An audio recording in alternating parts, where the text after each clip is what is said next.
Hey everyone, Noah Zerby here. This is one in a series of short videos where we introduce several foundational concepts in the study of international relations. These are topics and ideas that we'll return to and make reference to regularly in the course. In this video, we look at the idea of sovereignty. In some other videos, we look at states and nations, the collective goods problem, and levels of analysis. So here we go. In international relations, states are defined by their sovereignty, which means that the state has supreme decision-making authority within its given territory. It is capable of enforcing its decisions on that territory, and the population of that territory generally accepts those decisions. This conception of sovereignty is usually referred to as Westphalian sovereignty, having derived from the Peace of Westphalia that ended the 30 Years' War in 1648.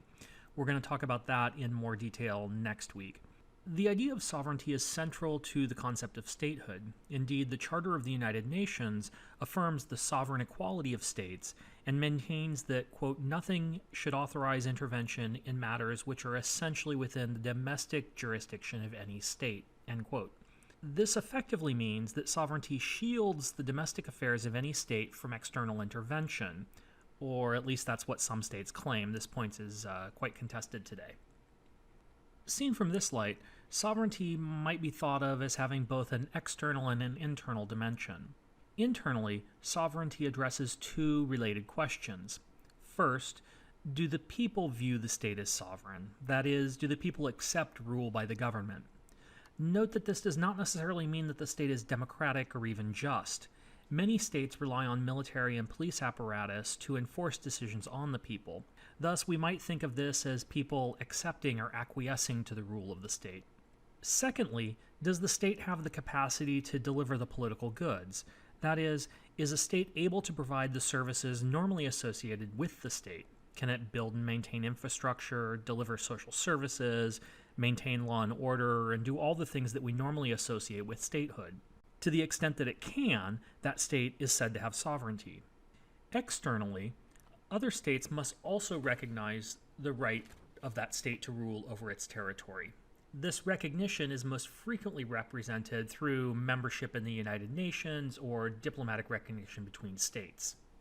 We also often distinguish between de facto and de jure sovereignty, or between sovereignty in fact and sovereignty of law. In many developing countries, the capacity of the state to enforce its decisions or to deliver the goods expected from the state is limited. These states are often said to have juridical sovereignty, meaning that their sovereignty is legally recognized by other states, even if it's not expansive on the ground. This is particularly true in disputed regions, or regions with strong independence movements like Waziristan along the Pakistan-Afghanistan border.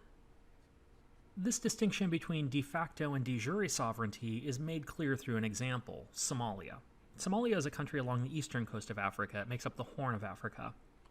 Following the ouster of longtime President Mohamed Said Barre in Somalia in 1991, the country was plunged into a period of anarchy and conflict. Barre had ruled over Somalia for 22 years, and he had come to power in a military coup and developed Somalia into a close client state for the Soviet Union in Africa. The end of the Cold War and the collapse of the Soviet Union brought Soviet support for the regime in Somalia to an end, and a civil war in Somalia in 1991 saw the country's military fracture into a number of competing groups. Beginning in 1992, the United Nations authorized a series of interventions intended to bring Somalia greater stability and deliver humanitarian assistance to those in need. That mission proved difficult, and U.S. support for the operation was terminated following the 1993 Battle of Mogadishu, which was popularized in the movie Black Hawk Down. Throughout much of the 1990s and into the early 2000s, Somalia was home to numerous conflicting warlord and pirate groups. The government was recognized by other states and would continue to be a member of the United Nations, but it was not able to rule, and indeed for an extended period of time was actually forced to operate and govern out of neighboring Kenya. Various militias claimed its physical territory, and pirate groups operated off its coasts, including the group that seized the merchant vessel Maersk Alabama, an incident popularized by another film about Somalia, Captain Phillips. During this period, Somalia did not have sovereignty in the most traditional and formal sense.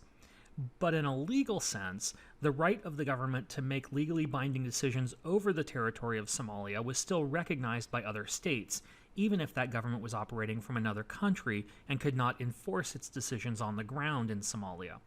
Somalia, in other words, possessed juridical or de jure sovereignty even if it lacked de facto sovereignty. Before concluding, let's consider two contemporary questions regarding sovereignty. First, why does sovereignty still matter? I think the simplest and most sort of poignant answer to this is simply because states want it to. Perhaps not surprisingly, we find that countries with weak de facto sovereignty are often the most steadfast proponents and defenders of legal sovereignty in international forums. Thus, at the United Nations, we often find countries where de facto sovereignty is least well defined, most ardently defending their de jure sovereignty. This is an interesting paradox. But it's also a question, I think, that's at the heart of contemporary political movements like Indian nationalism and the Brexit or British exit from the European Union, both topics we're going to come back to. And moving forward, there's also a fascinating debate taking place in global politics on the limits of state sovereignty, specifically around the responsibility to protect, or R2P.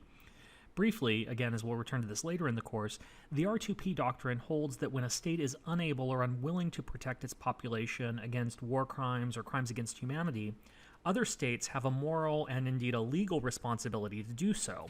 Sovereignty, in other words, cannot be used as a shield to protect state action that violates international law. So that concludes our introduction to sovereignty. Be sure to check out the other foundational videos this week, which look at topics including states and nations, anarchy, collective goods, and levels of analysis. Thanks, everyone. Have a good day. Bye.